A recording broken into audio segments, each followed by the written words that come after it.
Take the land. All the land that you want. Take it. Take Gaza, take the West Bank. Incorporate all of that into Israel.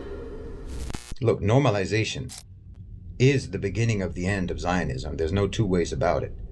The umbilical cord between Tel Aviv and Washington is going to get cut, and Israel is going to have to integrate properly into the region, into the Arab region, into the Muslim world, into the Middle East, if they want to survive in any way whatsoever. And they know it, and the Gulf leaders know it.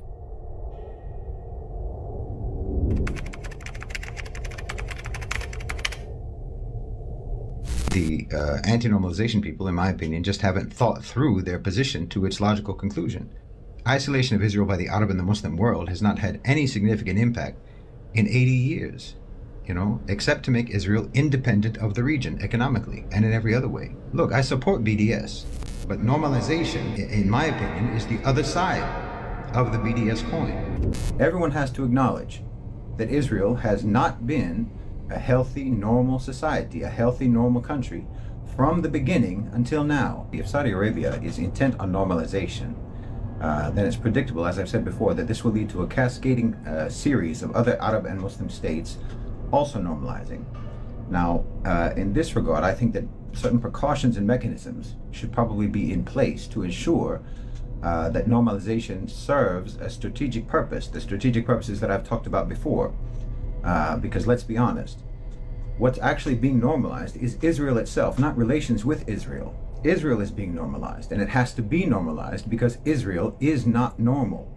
And who says that if the Muslim world normalizes with Israel, that they can't then, at a later date, rescind that normalization once they have actually grown some kind of economic clout inside Israel, some kind of influence in their economy? So yes, I think that BDS in the West is strategically logical, but it becomes more logical with normalization. I think normalization is strategically logical. Someone like Mohammed bin Salman, I think that he doesn't like for there to be any dominant player in the Middle East besides him, not Iran and not Israel. He wants to have dominion over the region, and boycott, divestment, and sanctions without normalization ensures that the United States and that the West will remain the dominant player in the Middle East.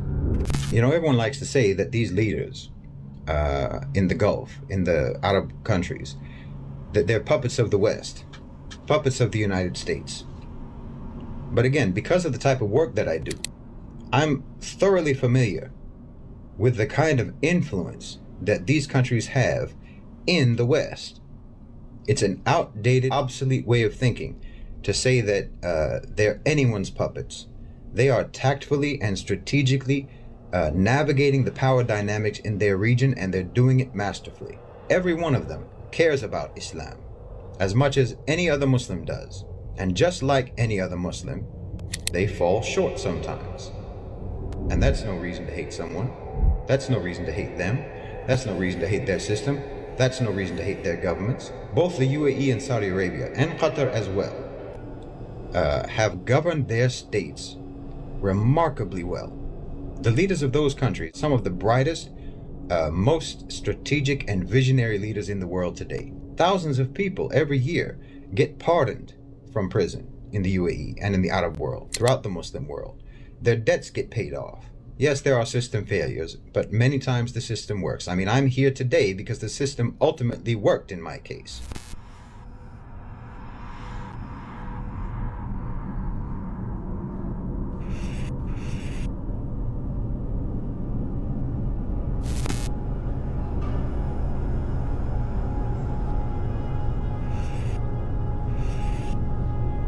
I'm here today because the system ultimately worked in my case. They are even integrating Israel into their sphere of influence.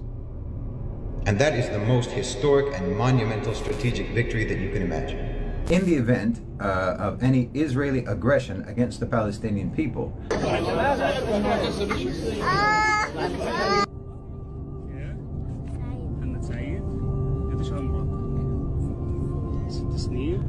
then these states would respond collectively by potentially suspending normalization activities with Israel.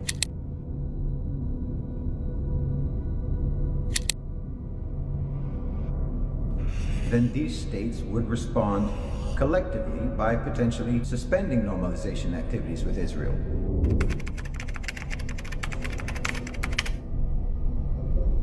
The actual solution to the problem is quite clear.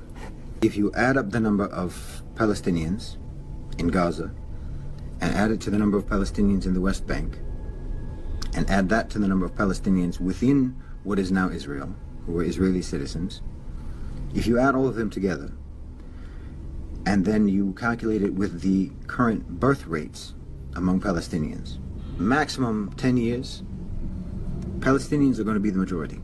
To say to the Israelis, take the land, all the land that you want, take it. Take Gaza, take the West Bank, incorporate all of that into Israel. We have only one condition, which is that you give full citizenship rights to all of the current inhabitants, to all of the current residents and inhabitants of those lands.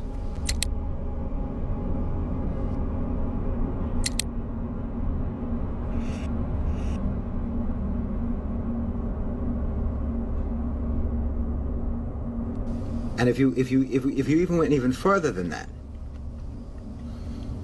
and said take all of the land that you want to call what the Zionist project is, the Greater Israel, Eretz Israel.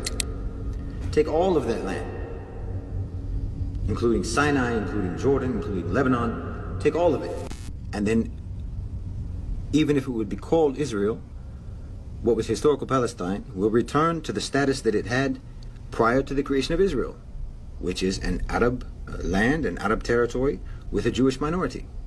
If the lands are integrated and the Palestinian inhabitants of those lands are integrated and given full citizenship rights, well, Israel has a democratic system. It can't stop talking about it being the only the democracy in the Middle East.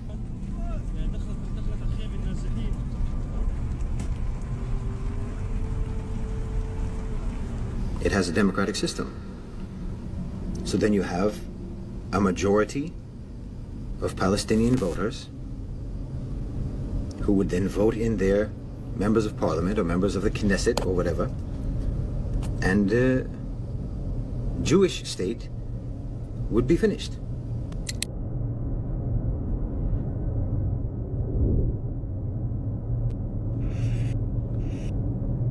It can't stop talking about it being the only democracy in the Middle East. It has a democratic system, who would then vote in their members of parliament or members of the Knesset or whatever,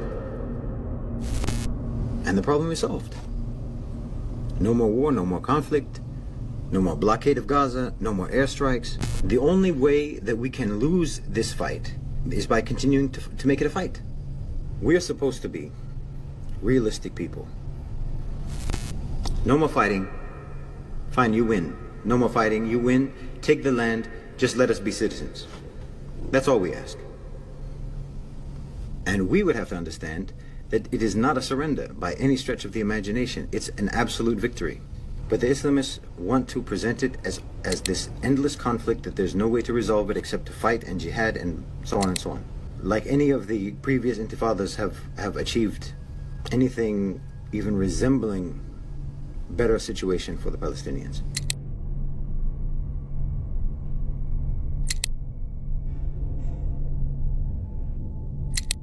No more fighting. Fine, you win. No more fighting, you win. Take the land, just let us be citizens. That's all we ask.